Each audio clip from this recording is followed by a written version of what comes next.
শেষ 10 দিন আল্লাহর ঘর মসজিদে ইতিকাফ করবা, এটাও ইবাদত। শেষ দশকের বেজর রাত্রিগুলোতে 21, 23, 25, 27, 29 এই বেজর রাত্রিগুলোতে সবে কদরের তালাশ করবা, এটাও ইবাদত। একটি নফল আমল করিলে একটা ফরজের সমপরিমাণ নেকি দেব, একটা ফরজ আমল করিলে 70টা ফরজের সমপরিমাণ নেকি দান করব। প্রথম 10 দিন শুধু রহমতেই দিতে থাকবো, মাঝখানের 10 দিন মাফি করতে থাকবো, শেষের দশক জাহান্নাম থেকে মুক্তি দিতে থাকবো। একটা রোজাদারকে ইফতার করাইবা তো 3টা পুরস্কার দেব, গুনাহ মাফ করে দেব, জাহান্নাম থেকে মুক্তি দেব, রোজাদারের সমপরিমাণ তোমাকেও নেকি দান করব। আল্লাহ বলেন, বান্দা আরো শুনো বান্দা, আমি না রমজান আসলে জান্নাতের দুয়ার খুলে দিলাম, জাহান্নামের দুয়ার বন্ধ করে দিলাম, শয়তান শিকল দিয়ে বন্দী করে দিলাম। বান্দা তবুও যদি তুমি জান্নাতে যাইতা আমি আর কি করতাম? নবীজি বলছেন, উম্মত আমার ফিকির, আমি আমার এক একটা উম্মতকে জাহান্নাম থেকে বাঁচাইতে চাই। কিভাবে? প্রয়োজনে কোমরে ধরে হলেও।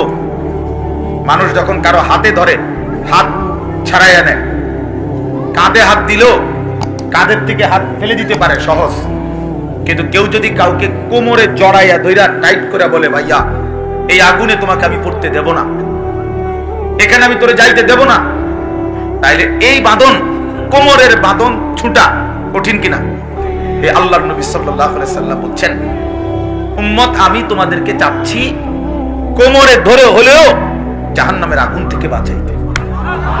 অর্থাৎ তুমি আগুনে পইরো না, তুমি জাহান্নামী হইও না, তুমি নাফরমানি করো না, কষ্ট পাইবা, কষ্ট পাইবা। কোরআন শরীফে বারবার আছে আল্লাহ জাহান্নামের বর্ণনা দিতে গিয়ে গিয়ে নবীকে আবার জিজ্ঞাসা, বুঝছেন তো নবী? ওমা আদরাকা মা হিয়া নারুন হামিয়া। আল্লাহ নবীজিকে বলছে, বন্ধু বুঝছেননি আমি যে বলছি নাফরমানকে যার আমল নামা নেকির পাল্লা হালকা হবে, গুনার পাল্লা ভারী হবে, তাকে যে হাবিয়া নামক জাহান্নামে নিক্ষেপ করা হবে, এটা কেমন জাহান্নাম বুঝছেন? ওমা আদরাকা মা হিয়া, নবীজিকে বলতেছেন নারুন হামিয়া, এটা কিন্তু অত্যন্ত উত্তপ্ত ভীষণ প্রজ্বলিত অগ্নি, এটার নাম জাহান্নাম। জাহান্নাম হাদিসের মধ্যে আছে, এই আয়াত নাজিল হওয়ার পরে নবী সাল্লাল্লাহু আলাইহি ওয়াসাল্লাম বলছেন, নারুকুম হাদিহি জুজউম মিন 70 জুজআম মিন নারি জাহান্নাম। নবী সাল্লাল্লাহু আলাইহি ওয়াসাল্লাম বলেন, তোমাদের দুনিয়ার আগুন জাহান্নামের আগুনের 70 ভাগের 1 ভাগ। কয় ভাগের 1 ভাগ? দুনিয়ার আগুনের চাইতে আরো 69 গুণ বেশি জাহান্নামের আগুন। তাফসীরে কুরতুবীতে আমরা পড়ছি, নবী সাল্লাল্লাহু আলাইহি সাল্লামের সাহাবীরা এটা শুনে, উপস্থিত সাহাবীরা লাফ দিয়ে উঠছে, চিৎকার দিয়ে উঠছে, আর বলছে, ওয়া ইন্না যালিকা লাকাফিয়া ইয়া রাসূলুল্লাহ, হে আল্লাহর রাসূল, আহা বলেন কি, দুনিয়ার এই আগুনই তো জ্বালাইয়া ছাই করে ফেলার জন্য যথেষ্ট, এই আগুনই তো সব ছাই করে ফেলে, আর এর চাইতে 69 গুণ বেশি গরম আগুন, সেটা কেমন ভয়ানক হবে? তাইলে নবীজিকে আল্লাহ তাআলা শুনাইতে চাইছে, কাল্লা লায়ুমবাদান্না ফিল হুতামা। আল্লাহ আবার বলছে, ওয়ামা আদরাকা মাল হুতামা, আল্লাহ বলছে নাফরমানকে হুতামা নামক জাহান্নামে ফেলা হবে। তো নবীকে আবার বলছে, বন্ধু বুঝছেন হুতামা কি? কেমন জাহান্নাম বুঝছেন? এটা নারুল্লাহিল মুকাদা, এটা এমন আগুন যে আগুন আমি আল্লাহ নিজে জ্বালাইলাম, আল্লাহর হাতে জ্বালানো, কুদরতি হাতে জ্বালানো আগুন। আল্লাতী তাত্তালিউ আলাল আফইদা, আল্লাহ বলেন এই জাহান্নামের আগুনে প্রথম মিনিটেই মানুষের বাহির এবং তার ভেতরের কলিজা সহ 1 মিনিটে একসাথে জ্বালায়া ছাই করে ফেলে। দুনিয়ার আগুন তো এক পাশে লাগলে, ছুটাছুটি করতে পারলে, চেষ্টা করলে অনেক সময় বেঁচে যায়, মানে এটুকু পুড়ে গেছে ঠিক, কিন্তু বাকিটা বাচ্চা গেছে, আঙ্গুল পুড়ে গেছে ঠিক আছে, কিন্তু বাকিটা কি নিভাইয়া লাইছে, এটা হয় না দুনিয়াতে। আল্লাহ তাআলা বলছে জাহান্নামের আগুনে প্রথম সেকেন্ড যখন ফেলবে, তো 1 সেকেন্ডেই 1 মিনিটেই পুরা ভিতর পুরা বাহির এমনকি কলিজা সুদ্ধা পোড়ায় ফেলবে, বাঁচার কোনো ছুটাছুটি নাই। এরপর ছুটাছুটি করবে না, ইন্নাহা আলাইহিম মুকসাদা ফি আমাদিম মুমাদ্দাদা। আল্লাহ বলেন জাহান্নামের মোটা মোটা পিলারের সাথে তাকে আগে বেঁধে নেওয়া হবে। খোদার কসম, এটা আয়াতের অর্থ। শক্তভাবে বেঁধে নেওয়া হবে, এরপরে জাহান্নামের আগুন পুড়বে। এই নাফরমান ছুটাছুটিও করতে পারবে না। ছুটবে কিভাবে? বাইন্দা রাখছে না। খুযুহু ফাগুল্লু সুম্মাল জাহিমা সাল্লু। আল্লাহ বলবে জাহান্নামীকে আগে ধরো, এরপরে বাঁধো, এরপরে জাহান্নামী ছুঁড়ে মারো, ছুঁড়ে মারো। এই জন্য দোস্ত, আমার বলার উদ্দেশ্য হলো এটাই। ফিকির চাও। আমি প্রত্যেক দিন যুব সমাজের কোনো মাহফিল দেখলে, যুব সংগঠনের কোনো মাহফিল দেখলে এটা বলি যে ফিকির করা দরকার। বসে যে আমার সমাজের এই ছেলেগুলোকে ফজরের নামাজে অভ্যস্ত করার জন্য আর কি টেকনিক হইতে পারে। ঠিক আছে, একটা মাহফিল তো করলাম আমরা, আলহামদুলিল্লাহ, আর কি পদ্ধতি হইতে পারে আমাদের সমাজের এই ছেলে পেলেদেরকে মদ, নেশা, জুয়া, নারী, ছবি, অশ্লীলতা থেকে ফেরাবার আর কোনো বুদ্ধি আছে কিনা? আছে। উলামায়ে কেরামের কাছে আরো ফর্মুলা আছে, কোরআন সুন্নাহর মধ্যে আরো দিক নির্দেশনা আছে। অতএব সে ব্যাপারেও কার্যকর উদ্যোগ নেওয়া উচিত। সবাই মিলে চেষ্টা না করলে, হ্যাঁ, একটা ছোট্ট ছিদ্র তো যে কোনো একজনই বন্ধ করতে পারে ভাইয়া।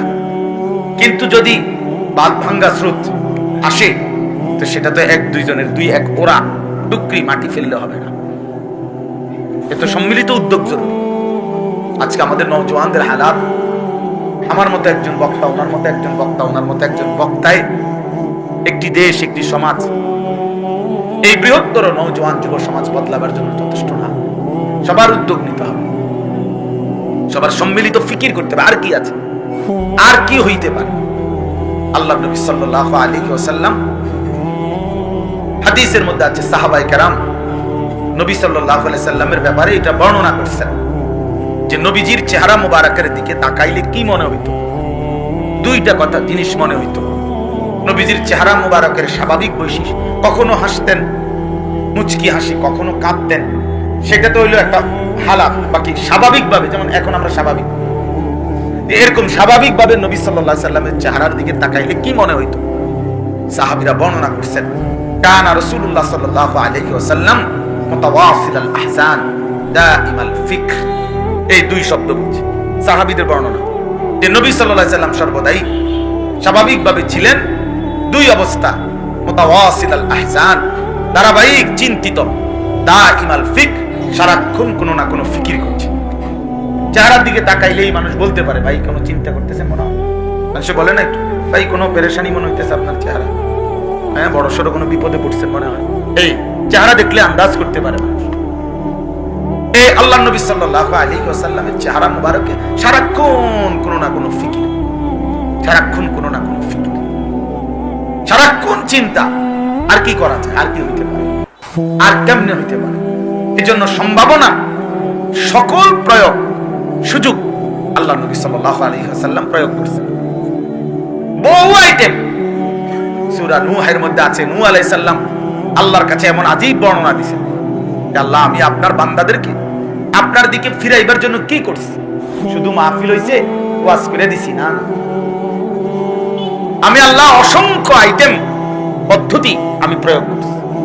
ক্বালা রাব্বি ইন্নী দাআউতু কওমি লাইলাম ওয়া নাহারা, রাতে ডাকছি, দিনে ডাকছি। আ'লানতু লাহুম, এলান ঘোষণা দিয়ে দিয়ে ডাকছি। আসরারতু লাহুম, গোপনে একজন একজন করে ডাকছি।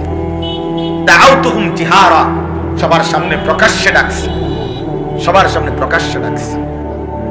বলছি দুনিয়ার লোভ দেখাইছি, আল্লাহর কাছে ফিরে আসো। ইউরসিলিস সামাআ আলাইকুম মিদরারা, আল্লাহ তোমাদের ঠিকমতো বৃষ্টি দিবে।